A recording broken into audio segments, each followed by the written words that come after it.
moom c'est une moom réew mi dañuy ut ay dame de cœur moom mi nekk dame de fer est-ce que mës nga gis ay jigéen yu sargal Aminata kii Mimi Touré te bëggul benn poste lu dul poste Ousmane Diagne.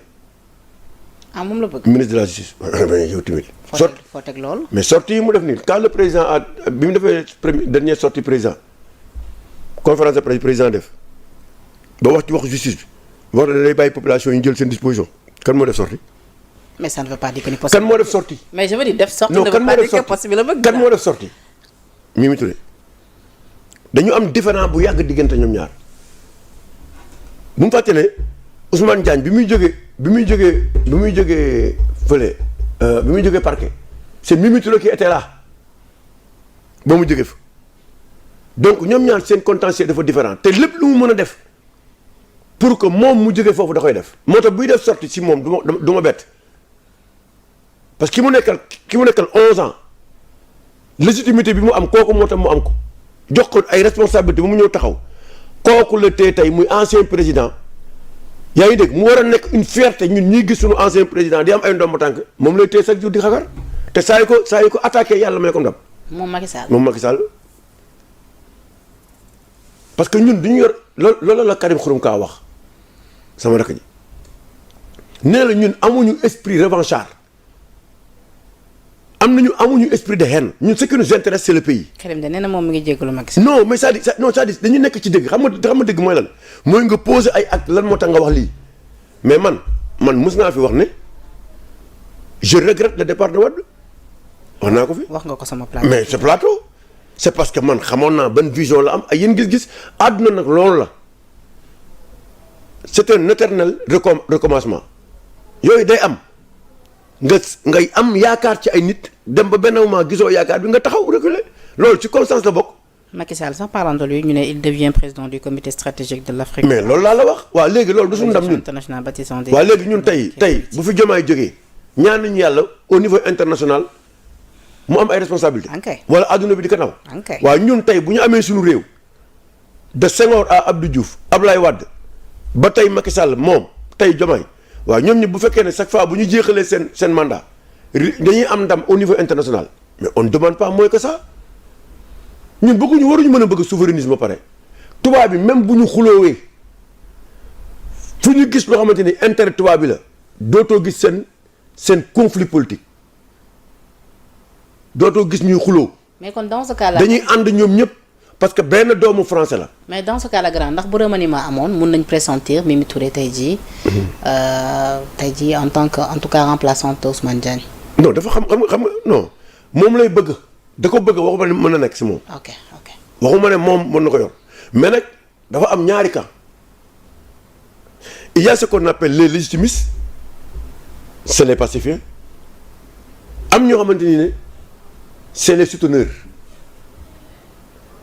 les souteneurs c'est les gens comme ni ñu koy oowee entre guillemets ñi nga xamante ne c'est des gens du système mooy ils ont eu à avoir des responsabilités mos nañu am responsabilité ci nguur yi fi jaar ñoo jege Diomaye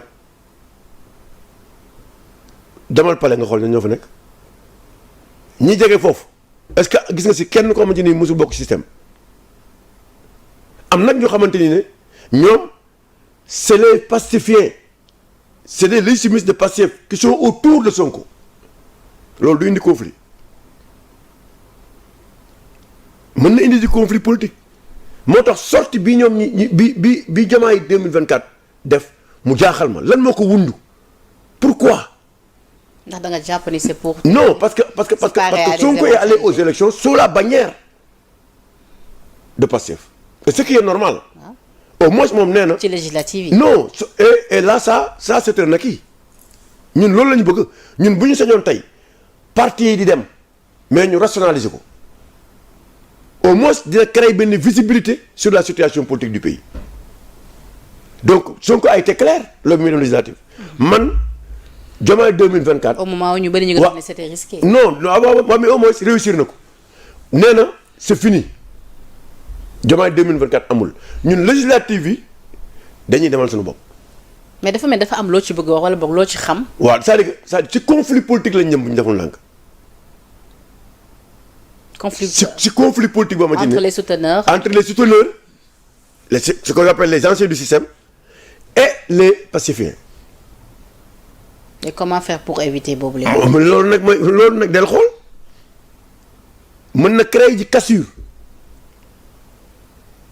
bu jóge ci les deux.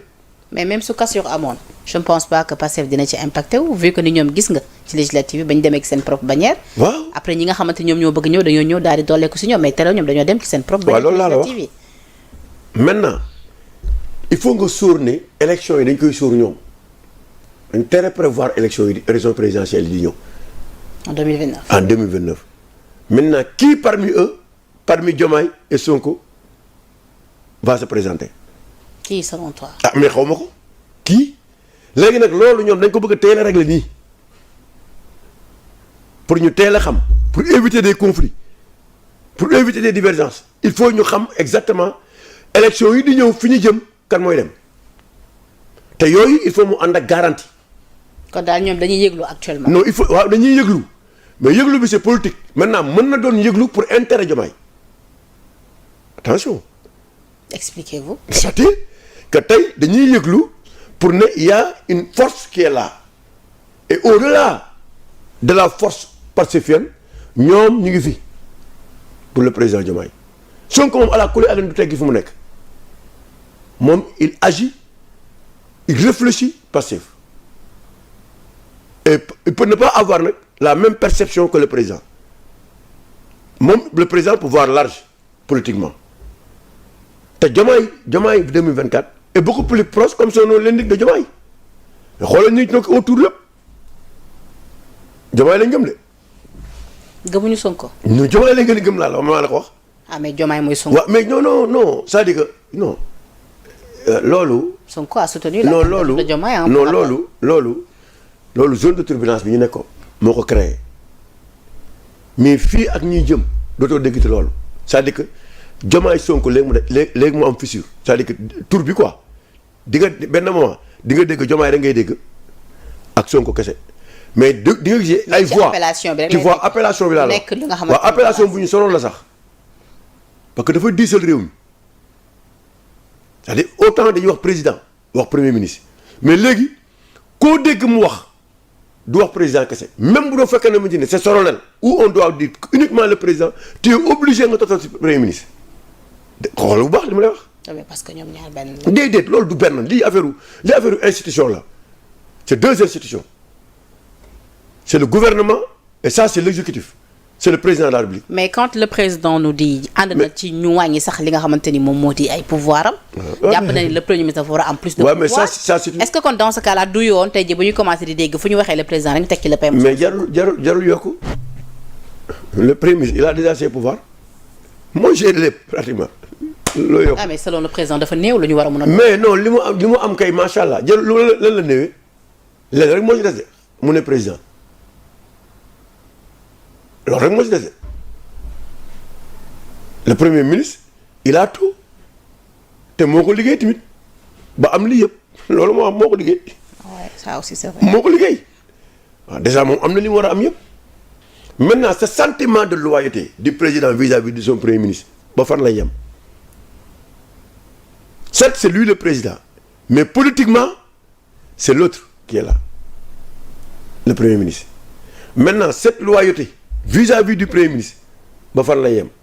mais je pense que ñoom ils ont c'est-à-dire depuis lors wane nañu ni loyauté boobu moom luy law la ba faw. waaw non dama ne à travers seen i gestes actions yi nga xam ñu ngi koy poser depuis lors. mais on est en politique. le président qui nous dit que ni ñu moom. ma ne dit il prévoit de gouverner avec son ami. moo tax mu ne ko da ngay nekk sama xarit ñu gouverner loo ensemble. waaw ma ne. oui. yéen daal xamu leen pouvoir daal yéen daal xamu leen politique mën na lu ne mën na créer lu ne